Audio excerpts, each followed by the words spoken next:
Jamás un pueblo tuvo cosas tan sagradas que defender, ni convicciones tan profundas por las cuales luchar. Nos acompaña la convicción más profunda de que las ideas pueden más que las armas, por sofisticadas y poderosas que éstas sean.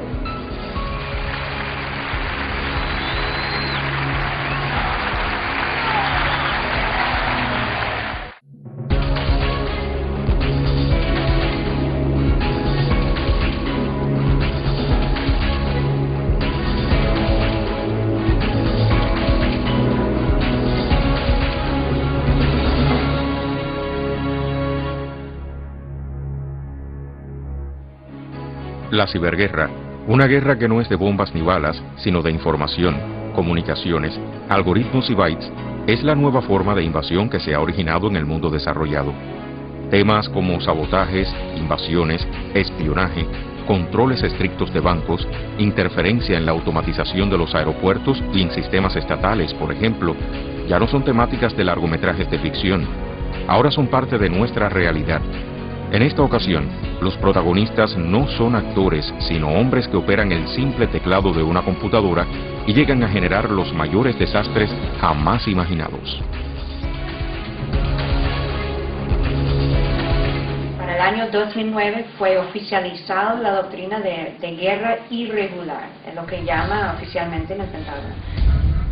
En el 2003 fue publicado parcialmente este documento que firmó Donald Rumsfeld, que fue el secretario de Defensa, que era el mapa así de las operaciones de información, en donde ellos ya dibujaban lo que era su visión, a cómo el campo de batalla se iba a mover y reorientarse hacia el ámbito comunicacional, el ámbito en ciberespacio.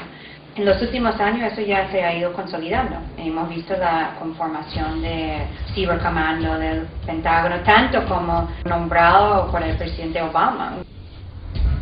La misión del Cibercomando es dirigir las operaciones y la defensa de redes específicas de información del Departamento de Defensa. Está preparado para, cuando le sea orientado, realizar cualquier tipo de operaciones militares ciberespaciales en todos los dominios.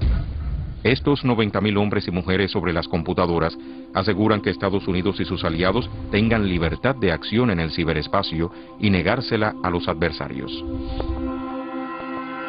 Por otra parte, se creó el CiberSAR, figura que se va a encargar de la protección de las redes internas de los Estados Unidos. Es decir, que las redes, la infraestructura crítica de Estados Unidos, no sea atacada cibernéticamente. La figura del SAR tiene el significado que pertenece al Consejo de Seguridad Nacional y además tiene acceso directo al presidente. El 1 de octubre de 2009 empezó a trabajar el Cibercomando. El Senado aprobó el general de 4 estrellas, Gate Alexander. Secretary of Defense decided to place the Joint Task Force Global Network Ops under my operational control as the commander of the Joint Functional Component Command. ¿Quién es el general Gate Alexander? Está en ese momento el director de la Agencia de Seguridad Nacional de los Estados Unidos, la architenebrosa NSA. Esa es la persona que Obama designó como jefe del Cibercomando. Se dice en la publicación, no es una información oficial, que ya en este momento tienen 90.000 hombres y mujeres sobre las computadoras para la guerra cibernética. Y por el otro lado, se designó el señor Howard Schmidt como CiberSAR. ¿Quién es Howard Schmidt? Bueno, este señor fue jefe de seguridad de Microsoft, fue una alta personalidad en la seguridad, campo de la seguridad informática en la administración de Bush. Entonces, ese personaje es seleccionado por Obama para el CiberSAR. La segunda mitad de los años 90 se empieza a desarrollar un grupo de estudios de cómo utilizar Internet como un medio de guerra. Cómo utilizar las computadoras en ese sentido. Hasta ese momento se habían usado las computadoras como una herramienta más para el trabajo, digamos, de oficina, para el trabajo de mantenimiento, para el trabajo de diseño. Sin embargo, aquí estamos hablando del uso de Internet ya no como una herramienta de, sino como un arma para. ¿Qué cosa es ciberguerra? Ciberguerra estamos hablando del concepto donde utilizamos las herramientas informáticas las computadoras, las redes de computadoras para lanzar ataques. Por ejemplo, yo puedo a partir de esas tecnologías lanzar un ataque, digamos, contra los servidores que controlan el suministro de electricidad a una ciudad, o el suministro de agua a una ciudad, o el suministro de gas a una ciudad.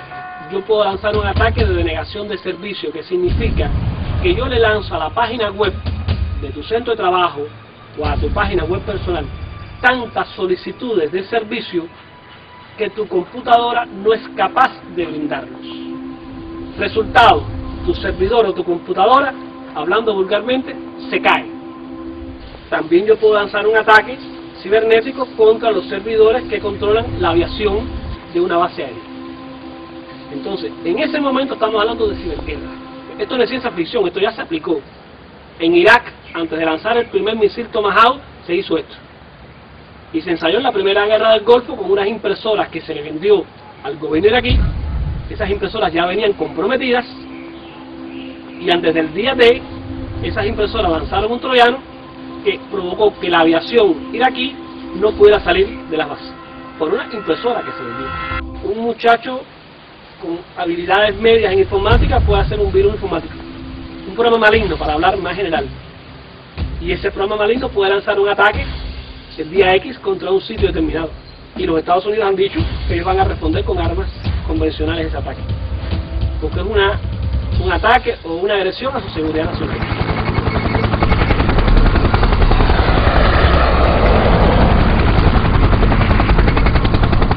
Haciendo un poco de historia, recordemos que a escasos días de la toma de posesión de George Bush, representantes del espionaje estadounidense, entre ellos George Tenet, entonces director de la CIA con la administración Clinton, declaró junto a su homólogo de la Agencia de Inteligencia para la Defensa que Cuba representaba una amenaza asimétrica para la seguridad nacional de los Estados Unidos porque contaba con capacidad para desatar ataques cibernéticos.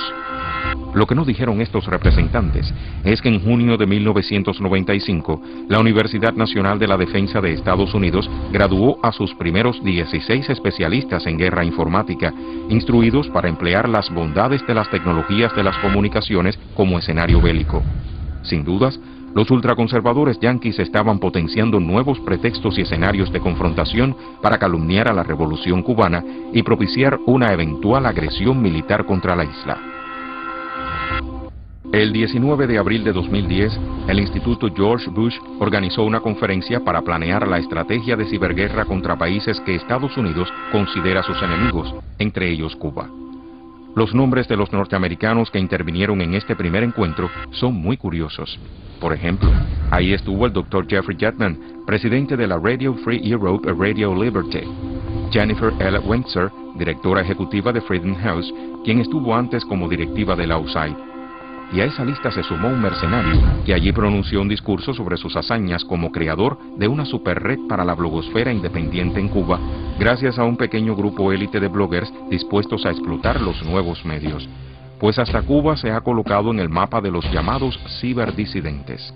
O sea, que el Instituto Bush ha sido el anfitrión junto con la Freedom House de Frank Calzón de una conferencia sobre ciberdisidencia con representantes de algunos de los llamados oscuros rincones del mundo que popularizara el expresidente George Bush con el objetivo de implementar ciertas ideas sobre Internet y la tecnología móvil e idear un plan de acción contra los gobiernos que molestan a Washington. Freedom House es una organización ampliamente beneficiada con el presupuesto del gobierno de los Estados Unidos para la subversión en Cuba y vinculada a escándalos de uso indebido de esos fondos. En los resúmenes se dice que la conferencia tuvo como propósito utilizar las herramientas de la Internet y la tecnología inalámbrica para los disidentes afines a Washington en 4 continentes. Evaluaron cómo contrarrestar el uso de esas mismas herramientas por los enemigos de la libertad en países como Cuba, Venezuela e Irán, por ejemplo. Increíble que con los índices de penetración que tiene Cuba nos ubiquen en el punto de mira. ¿Cuáles serán sus verdaderos propósitos? El tema de los ciberdisidentes no es un fenómeno nuevo. A través de blogueros y de las redes sociales como Twitter y Facebook, entre otras, se han promovido y organizado en el mundo revoluciones y grandes concentraciones. La primera ciberguerra que se conoce y se ha estudiado y se ha definido llevada a cabo por el ejército de los Estados Unidos se produce en Yugoslavia, con la intervención en la guerra en ese país. De hecho, una intervención directa en las redes de correo electrónico por parte del ejército de los Estados Unidos, y ya hay una intervención directa en todas estas redes. La ciberguerra contra Cuba empieza cuando Estados Unidos crea un monitoreo las 24 horas de lo que acontece en nuestro ciberespacio. Nos inserta en este monitoreo junto a China e Irán. Cuba está dentro del sistema de las nuevas tecnologías, está ubicada en un contexto ideológico especial. Es decir, no se trata simplemente de que la tecnología propicia una rapidez mayor en la información. Se trata de que esa rapidez mayor, a partir del hecho de que Internet, su centro, sus inventores, sus propietarios fundamentales, los que mayor poder tienen tecnológico en ese medio, radican en Estados Unidos, el centro que está en guerra contra Cuba, por lo tanto, tienen una posibilidad de uso intensivo con respecto a nuestro país, a la revolución. Se utiliza precisamente para las campañas mediáticas. Coincidentemente, todo el tema de la ciberguerra se lleva a cabo a la par de una fuerte campaña mediática contra Cuba que trata de demonizar al socialismo como limitador de libertades y enemigo del acceso a la información. Por lo tanto, resulta cómodo para esta campaña contra Cuba trasladar ese estereotipo al uso que hacemos de Internet. Ya no se trata de un periódico, de una prensa escrita que existe y sigue existiendo y sigue dominando de cierta forma también en el mundo. Es decir, hay amplios sectores en el mundo donde Internet no llega, ¿no?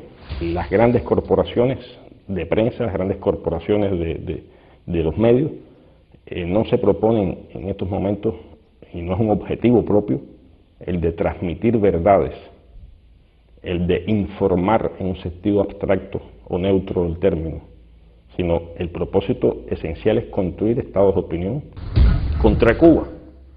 Bueno, hay una gran corporación que es Prisa, tiene entre sus órganos de prensa al País en España, que mantiene una campaña permanente contra Cuba.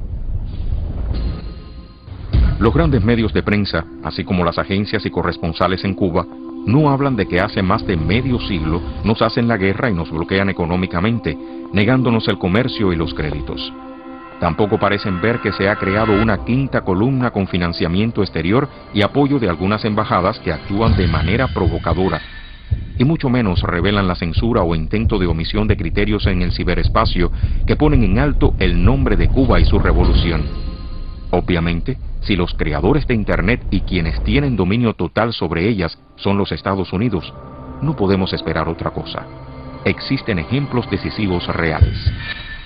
Recientemente YouTube cerró el canal de Cuba Debate en esta red social, lo que ha significado la censura de más de 400 videos que habíamos subido ahí a lo largo de 3 años, con 1,8 millones de descargas en este sitio. Un sitio además que trató de mantener una lógica profesional para la web, con videos de alta resolución, de alta definición, con calidad de realización, con la mayoría de sus productos exclusivos, y sin embargo extraordinariamente lo cerró. Coincide este cierre, el supuesto argumento es que nosotros habíamos violado el copyright al publicar un fragmento de un video en el que aparece Luis Posada Carriles frente al Hotel Versalles de Miami, anunciando que en este año vendría para Cuba y pidiendo que le pagaran sus servicios como terrorista internacional. Micrófono. Estamos en Cuba.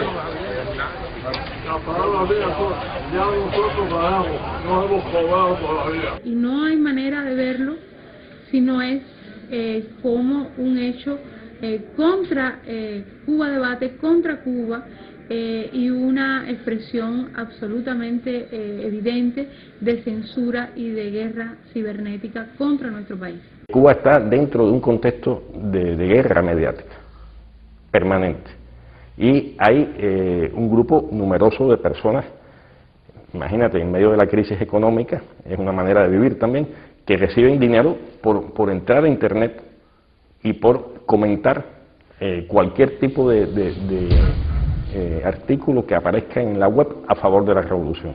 Comentarlo, por supuesto, muchas veces con insultos, muchas veces con agresiones verbales y muchas veces ignorando los argumentos que uno expone. No se produce entonces un diálogo, se produce una invasión permanente de criterios muy agresivos. ¿De qué estamos hablando? No estamos hablando de un debate que va en busca de la verdad, en el caso específico de Cuba y en el caso específico de nuestra realidad. No estamos hablando de un debate que se interesa, científico o académico, que se interesa por descubrir realmente lo que sucede. Estamos hablando de un debate político.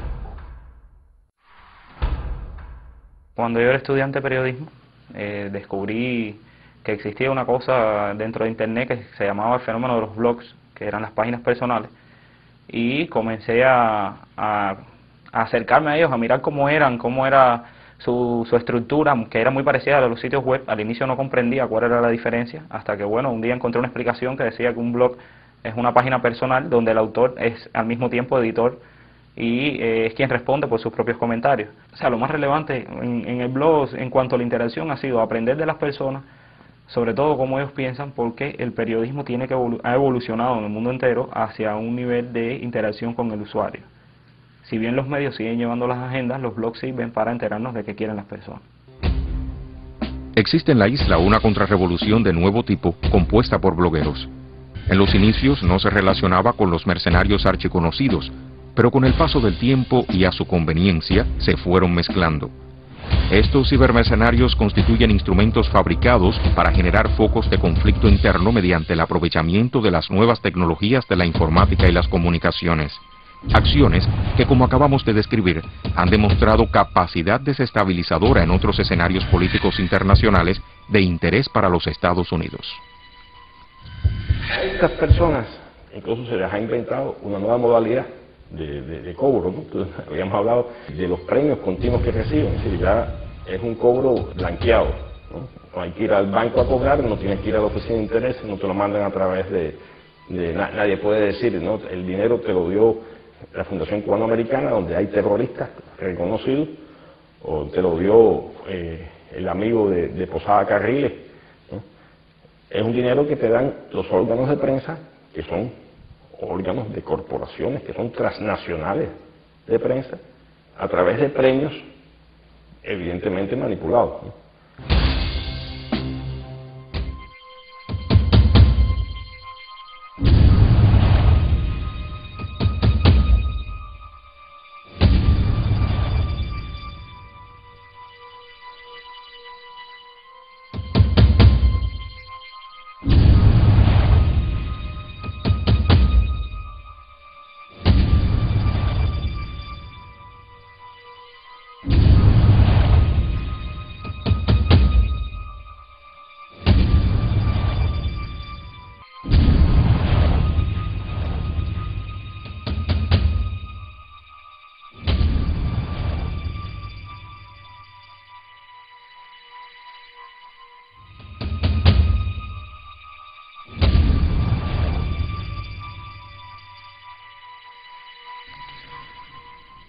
El pasado 8 de marzo, en la sede del Departamento de Estado, Hillary Clinton daba a conocer otro de esos manipulados premios. Joanny Sanchez from Cuba could not be here. Estamos en espíritu con Joanny Sánchez. Pero no solo la secretaria de Estado norteamericana muestra su respaldo a la bloguera. Recordemos que el propio presidente de los Estados Unidos, Barack Obama, respondió a una entrevista a esta contrarrevolucionaria que fue ampliamente divulgada en medios internacionales de prensa, dejando bien claro el apoyo y la instrumentación del imperio y sus aliados ideológicos a estos mercenarios, lo que no hacen con reconocidas personalidades en el mundo. Las caras de esta contrarrevolución no son personas mayores resentidas y cansadas. Los blogueros al servicio de la nueva campaña serán presentados como luchadores por la libertad de expresión en la red que reclaman el acceso de los cubanos a la libre información. Evidentemente, el fin es el mismo, solo cambian las conductas, los protagonistas y el mecanismo de legitimación. porque si bien existen estas pequeñas diferencias, se ha mantenido la sólida relación con la embajada norteamericana, SINA, y otras embajadas europeas en La Habana.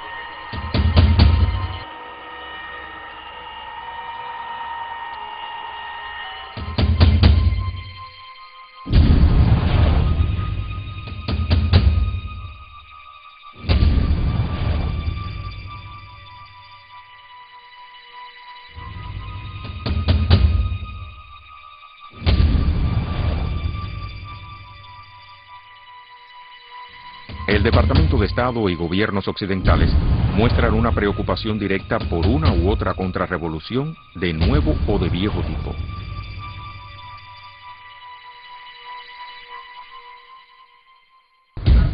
Un ejemplo de la constante preocupación de la sección de intereses de los Estados Unidos en La Habana por estos llamados blogueros independientes se puso de manifiesto en las revelaciones filtradas por Wikileaks de comunicaciones secretas entre la Oficina de Intereses y el Departamento de Estado. Por un lado, se mostró a Yoani Sánchez con el derecho de exigir a la subsecretaria de Estado Bessa Williams, para compensar sus servicios, tener acceso a diferentes prestaciones que se ofrecen en las redes de Internet, como tarjetas de crédito para compras o recibir donaciones financieras por esta vía mediante la herramienta electrónica PayPal. Por la otra, se develan evaluaciones de Jonathan Ferrer, reconociendo que la apuesta de su gobierno se inclina justamente hacia estos cibermercenarios.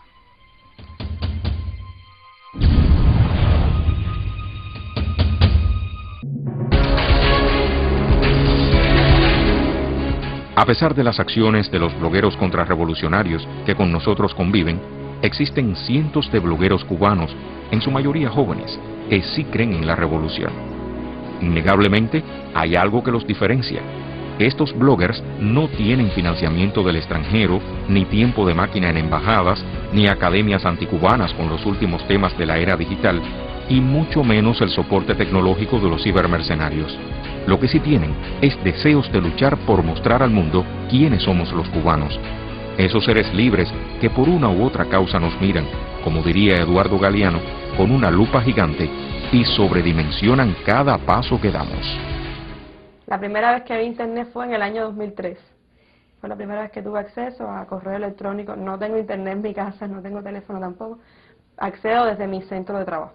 Escribo de todo lo que veo, sobre todo vida cotidiana de Cuba. Yo creo que una gran ausencia que reclama el público de los medios de prensa nacionales y del tema Cuba en los medios, es esta vida cotidiana, es este día a día de las personas que de pronto no pueden no ser importantes, pero que conforman la cotidianidad, que son la mayoría, y eso es lo que me gusta escribir, del día a día, de lo que veo en la guagua, lo que pasa en la guagua, lo que le puede pasar a mi abuelo que es campesino y que ahora mismo no tiene ni la menor idea de qué cosa es internet, pero además no le hace falta porque no lo considera algo para ser feliz. Por eso me da tanta risa que los indicadores para medir el grado de satisfacción de la sociedad cubana sean en términos de internet, sobre todo en el mundo en general, de acceso a internet, cuando de pronto la mayoría de las personas en el mundo ni siquiera tienen que comer o dónde dormir esa noche. Sin dudas, los cubanos estamos muy claros de que internet no es solamente una tecnología que cada día avanza con más rapidez. Es mucho más que eso. Es una producción cultural. Para los más astutos, siempre será una ventaja en esta era del conocimiento. Para otros, será una herramienta que facilita el concebido esquema de la ciberguerra. El debate sobre Cuba e Internet va por dos caminos. Está el debate de los cubanos que les interesa el futuro de Cuba como país soberano, que define su lineamiento a seguir desde el punto de vista político y social. Lo tiene definido desde hace 50 años cuando triunfó la revolución, y estamos entre todos construyendo en esta sociedad que no es perfecta, pero que nosotros los cubanos desde Cuba queremos construir. Y hay otro tipo de debates que es el que están intentando generar sobre la invención de mentiras constantemente. La Cuba que se va a mostrar en los blogs, sobre todo ahora que hay más de 200 blogs solamente del sector de la prensa, hay otros blogs que se están abriendo desde la universidad, desde la CUJAI, desde el centro donde se accede a internet. Es una Cuba plural, es una Cuba muy diversa, donde cada uno de los blogs va a mostrar una experiencia de vida en nuestro país que es diferente, que es única, que es irrepetible, porque es la experiencia de vida de la persona que está escribiendo, que puede o no coincidir con las personas que lo están leyendo. Y en segundo lugar, que esta experiencia que se está creando en la blogosfera es una experiencia a la misma vez múltiple, porque el blog no se queda solo en el autor, El blog se queda en lo que puedan aportar los comentaristas, que de pronto te enriquecen un post muchísimo. Usted habla de lo que usted quiera, usted muestre su vida cotidiana. Si usted muestra su vida cotidiana, la gente va a entender de una manera muy clara que en este país la gente no está viviendo pendiente de los temas que la gran prensa pone como si fueran los temas centrales de nuestra vida cotidiana. Que si las damas de blanco, que si la huelga de tal persona, bueno, esos son temas mediáticos, son temas que la gran prensa trata de imponer como si fueran la cotidianidad nuestra, ¿no? Mientras eso estaban ocurriendo muchas otras cosas en Cuba que para los cubanos eran primordiales y eran importantes. Eso, yo creo que esa diversidad, porque somos diversos, porque somos personas ricas espiritualmente, todo eso debe reflejarse en Internet, debe aparecer con todas las variantes. Que ellos sean, de alguna manera, los gritones pagados, ¿no? Nosotros vamos a dar toda esa amplitud de nuestra vida cotidiana. Pienso seguir escribiendo porque no puedo dejar de escribir. Y mientras haya gente que lo lea y mientras haya personas que te devuelvan un comentario, ya sea a favor o en contra de lo que escribas, no tiene por qué todo el mundo halagarte. De hecho, recibes un halago y puedes recibir muchas críticas, pero eso es muy enriquecedor. Tenemos los cubanos criterios, hemos aprendido a tener criterios. Nos hemos educado con la divisa de lee y no cree, ¿no? Y tenemos 1 millón de profesionales. Esa es una fortaleza extraordinaria en cuanto a inteligencia, en cuanto a conocimiento, en cuanto a cultura política. Realmente somos una fuerza incalculable, que no la tienen ellos. La contrarrevolución no la tiene. La contrarrevolución repite tópicos una y otra vez.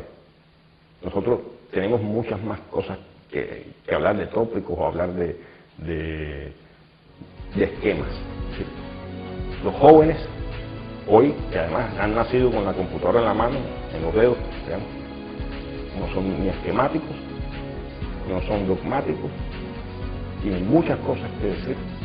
Hemos comprendido eso y debemos impulsar ese proceso que cada vez va a ser mayor en el país.